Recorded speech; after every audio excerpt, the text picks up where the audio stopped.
What can I do? How can I make this better? How can I get the world to understand where my heart is? Was it really his decision to leave, or did someone push him away? Was this the tipping point, the moment when the difference between fantasy and reality teetered on a razor's edge? Was the imagination of a new generation lit by the echoes of his thunderous dunks? Well, was it? Look up in the sky, look up in the sky, look up in the sky, it's a bird, it's a bird. The year is 99, 99, 99.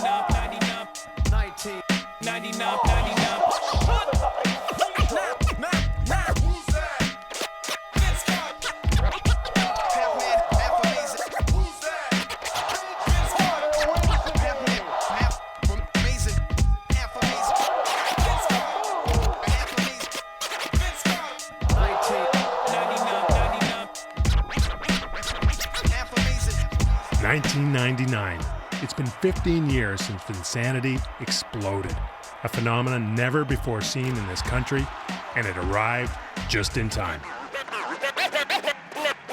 We were coming off a really rough season, and I don't think people remember how dire it was. Newspapers were predicting that the Raptors would soon leave town, that Toronto couldn't support a NBA franchise, and I never really believed that, of course, but at the same time, a player with Vince's personality, his pizzazz, his athleticism, that really sort of turned things around for the Raptors very quickly. And I don't think you can really quantify how important that was to the franchise to really make a difference like that. He was carrying our country. He's carrying not only our team, but carrying our country, and from a standpoint of the NBA. Try to remember the little red dinosaur, the jagged pinstripes, Mighty Mouse leaving in a huff. The Toronto Raptors were more Saturday morning cartoon than game of the week. And then Air Canada landed. How soon did you get a sense that Vinsanity was brewing? It was fast. It was overnight. But you start when you go into arenas, and the fans weren't there the year before, seeing the Raptors playing. It's kind of like we were the jokes. And then you start seeing the opponents, how they reacted to Vince. It was times when he would get in the lane and it would clear out. I remember him going out in the court at the end of the game, and he said we're going to be in the playoffs next year, and I think the next year we sold out 41 games. And I mean, how could you not like all of that? All that talent and great smile and stuff. Vince was the magic man that sort of brought the focus to the team, and not only here in Canada but across the nation. Air Canada, Vinsanity, all those great slogans that generated because of it. It was Vinsanity. It was unbelievable. Like he couldn't go anywhere, and I've never experienced anything like that. He was half man, half amazing. Toronto knew it, Canada knew it, and on February 12, 2000, anyone who didn't know was about to find out. They are standing here at the arena in Oakland. This is a jet. Walked out there and just looked into the arena. I was like, for all the time I was taping the dunk contest, studying it like it was the final exam for years, my opportunity's here. You know you're good when the contestants come to the other side to watch you. That's truly meaning that you're half man, half amazing. Vince Carter. I just looked around and you could see all the guys in the corner, far left corner, Shaq in the right corner. It's like, I'm gonna try it. All right, here is Vince Carter with his first stop. Let's go home. Let's go home, ladies and gentlemen. Let's go home. This building just exploded. To me, that day, that first dunk put Toronto on the map. Let's just sign the check over. Let's go home, call it a night. Let's see who's going for second place. Oh, it did not. It's over. It's over, ladies and gentlemen. It's over now, move over. It's my turn now, it's over. The game's shut down. Sorry. Because I felt like I had wings. And when I did that dunk right there, I said, these guys don't have a chance. Where did the "it's over" come from? It just, out of body experience, it just happened. Like, it's nothing I planned. Like, that's not even my style. But that's how good I felt. And once I did that, I was like, it's over. Like, I'm thinking this in my mind but my arms all of a sudden just start working, and my mouth say it's over. But that's how good I felt that night, and it's one of the greatest feelings ever. Oh my goodness gracious, it is over. Sorry. 4 years later, it really was over, for good. There was anger, there was hate, and the feelings remain raw. Did Vince Carter give up on his team, and to a certain extent, the entire country? Or was he pushed aside by a franchise that figured they'd be better off without him? You know, it's not about me wanting to be traded. It's about if they want me to move on, just do it.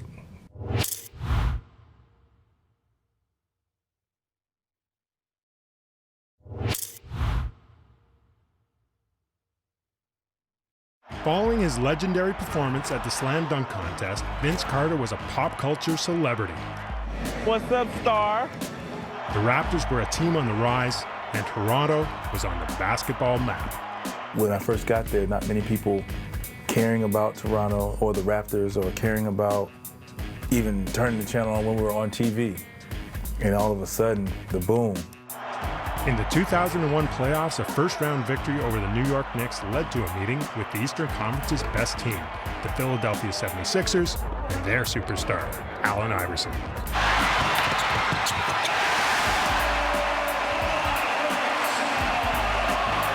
Facing elimination, Carter dropped 39 points at the ACC, forcing a deciding Game 7.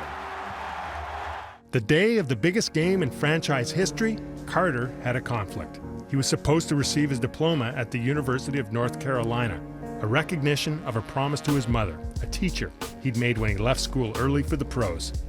Carter attended the ceremony in the morning and flew back in time to join the team and prepare for the game. A gesture rich in symbolism, but not without controversy. What people didn't know is I had this support of the organization up top. We tried to talk Vince out of it. I didn't think it was the right decision, but I think you have to look at it from Vince's perspective that he was trying to be a role model for young people. That piece of paper means something to me and my family, but it means something to me. And if that happens again, I would walk across that stage again. You know, I can understand that a little bit. I'm not sure it was the right decision. And I spoke with every player on the team. Do you have a problem with that? Here's your chance, man to man, just like this. Each player said, hey, go for it. He did what was most important to him. He got his degree and he played in the game. Now, did it take his focus away? I don't know. Maybe they said yes just because to appease me and yeah, whatever, but maybe they had doubt. Sixers by one, but the Raptors with the ball, 2 seconds to go. Hey, I wanted the ball. I remember we were going into timeout. I said, Coach, give me the ball. They've got Del Curry inbounding the ball. They're going to set screens for Vince Carter coming to it. Originally, the play, I was supposed to catch the ball at the top of the key, and he denied me. Curry has it. Carter trying to get free. So I go back door to get the ball, and as I turn around, Tyrone Hill was there. As I pump fake and I got myself set, and I go back up. Carter at the buzzer. About halfway, I was like thinking, okay, when this goes in, what am I gonna do? I had stand there, run into the locker room, run into the stands, or run on top of the table, and just stand there. Like I did it. I pulled it off. But all that popped, my bubble popped about halfway because I'm like, oh, that's good. Oh no, that's long. Oh no. No good! And the Sixers hold on and advance to the conference finals. If this was the moment when Toronto's love affair with Carter first began to cool, what would have been different if he'd made it? Raptor fans have never forgotten. Carter remembers too. I tell you what, when I got back home, ran that play 10 times in a row and did not miss it. Just for reassurance. Expectations were still high after Carter signed a contract extension to remain in Toronto, but injuries changed everything. Carter missed 61 games the next 2 years. Half man, half amazing was becoming half man, half a season. The faith was shaken.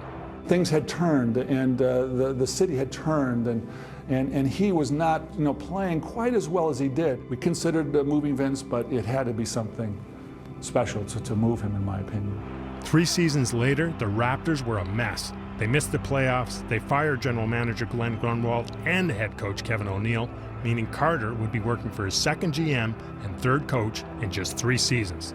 The ship, once so full of promise, seemed rudderless. It was my darkest hour. I'd let Glenn go. I couldn't sleep. I'd get up, be the first person in the Starbucks, and the barista says, "Have you picked out a general manager yet?" I mean, I just could not escape it. Vince was under the impression it had been promised that he'd get some input on the next GM. Dr. J was his choice. Did how that all went down change? The relationship was eroding up until that. I think he could point to that was the tipping point. I'm not convinced, but it sure didn't help. And that was an ugly time. I was honored to meet Dr. J, and I just didn't really think he was the right thing. And that would have been more, well, we bring him in, it's another catering to Vince when I didn't think it was the right move. Richard Petty panicked in the GM search, settling on a rookie, Rob Babcock. I was really backed into a corner. We're running out of time. There were people who thought it'd be a good choice. Clearly he wasn't. Carter was upset, but met with Rob Babcock to discuss the team's future and his. I had conversations with him, and you can feel the shift in the organization, who they wanted to be the face, the franchise. The funny thing about it that was disappointing more than anything is that they were looking at me to be a problem in the locker room. The franchise was moving in a different direction, with or without Vince Carter.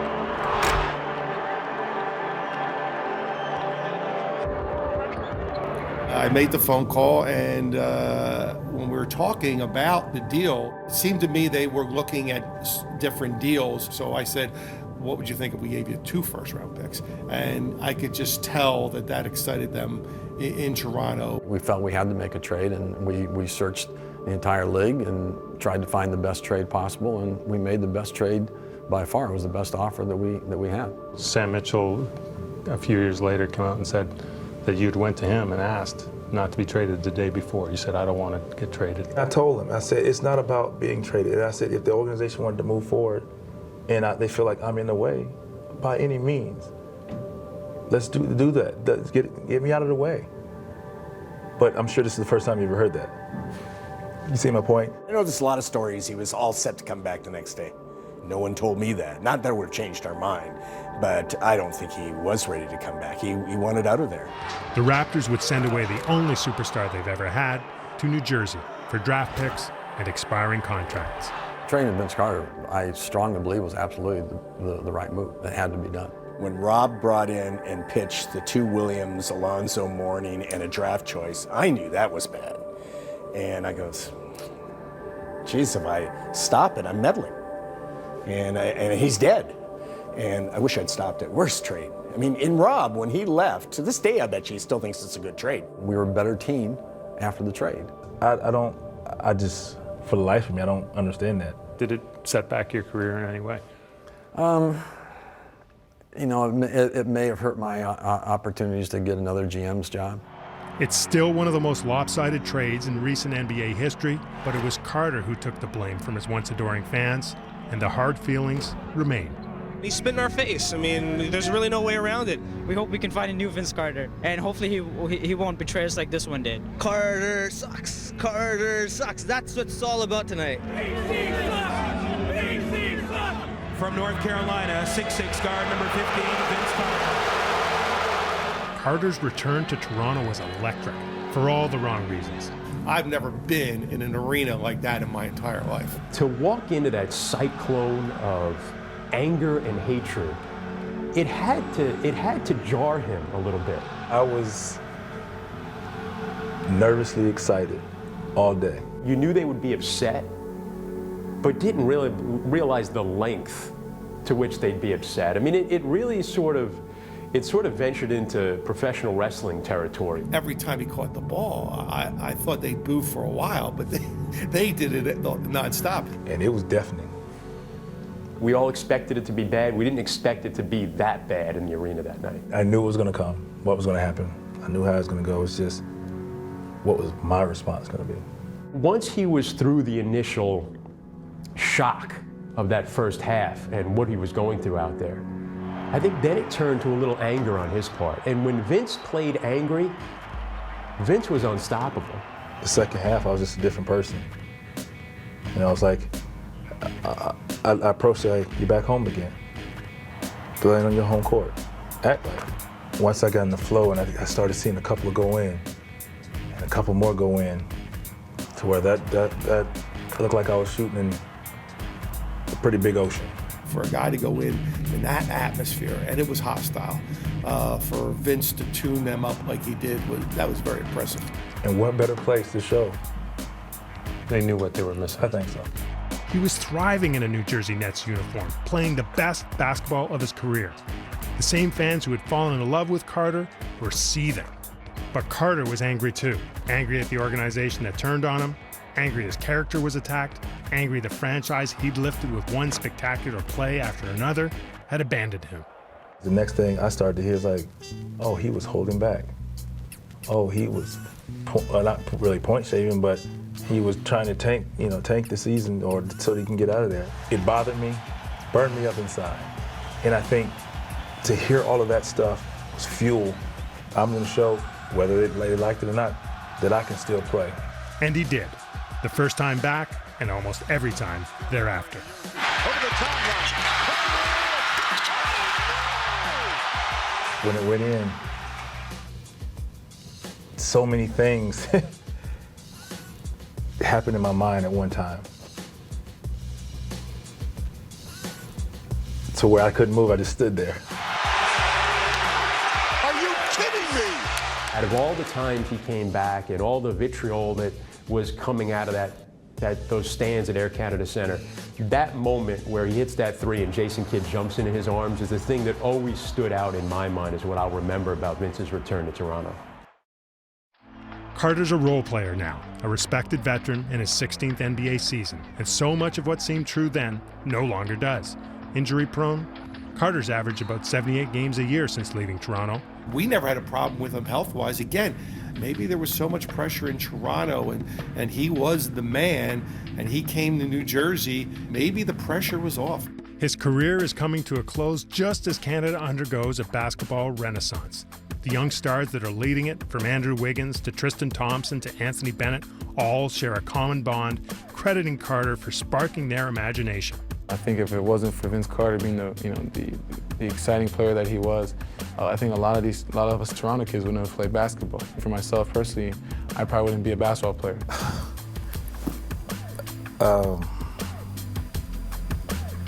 It's amazing. I mean, you don't realize it as you're going through it, the impact that you can make on a young kid or a city, community, country. Vince Carter was definitely our hero and our Michael Jordan, and I actually told Vince that when my first year when I saw him, I was like, you were my Michael Jordan. He started laughing. I really appreciate the love. I really do. Steve Nash is the greatest Canadian player ever, but Carter was Canadian basketball's biggest star. Is he the godfather of Canadian hoops? Godfather. I can learn to like it. Fans still boo Carter. What are they booing exactly? It's been 15 years since number 15 burst onto the scene in Toronto. Carter has moved on, yet the Raptors franchise has remained adrift, divorced from the richest moments in its history. Maybe, just maybe, Vince Carter wasn't the only problem after all. There's a gentleman in the organization, and I won't name any names, and if he sees it, he chooses to come out, he will,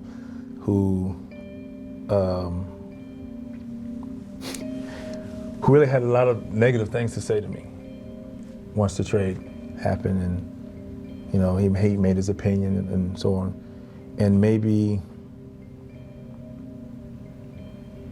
2 years ago, wrote me a note, long note, going back on how that was handled, the things that he heard and found out, and apologized. And that was one of the best feelings ever. I think once again, another weight lift off of my shoulder, because I think now, like I said, it's starting to turn. People are starting to get it. Is there any case why Vince Carter shouldn't be embraced by the organization and hopefully eventually by the fans? Do you think they'll ever get over it? I hope so. And I think the situation why it's so disappointing is because we don't have a lot of tradition there in Toronto.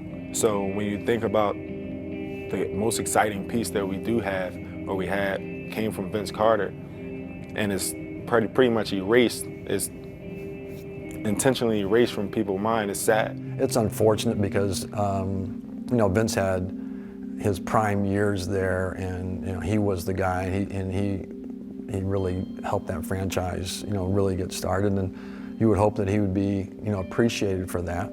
The fans and the organization should embrace Vince. They should bring back Vince because they need tradition, they need history. And you could be upset with Vince at the time, but if you look back what Vince did for that organization, that might have been as good, and I'm sure it was, the best that organization has had in the NBA. To me, it's hurtful to see that he's not embraced by that community. While Carter was here, the Raptors mattered, and in that glow, basketball became alive. Vince Carter made that first splash, a moonshot rising and falling like that prayer in Philadelphia, and the ripples have never stopped. So what do you want to remember? The feeling you had when that shot was in the air, or only that it missed, and all that followed? I want people to understand, it never was about not loving Toronto. It never was about not playing hard for Toronto, because that was not the case. And for people to say, he didn't care about Toronto. No, that's where it started. How do you think it's going to end? I have no idea. I have no idea.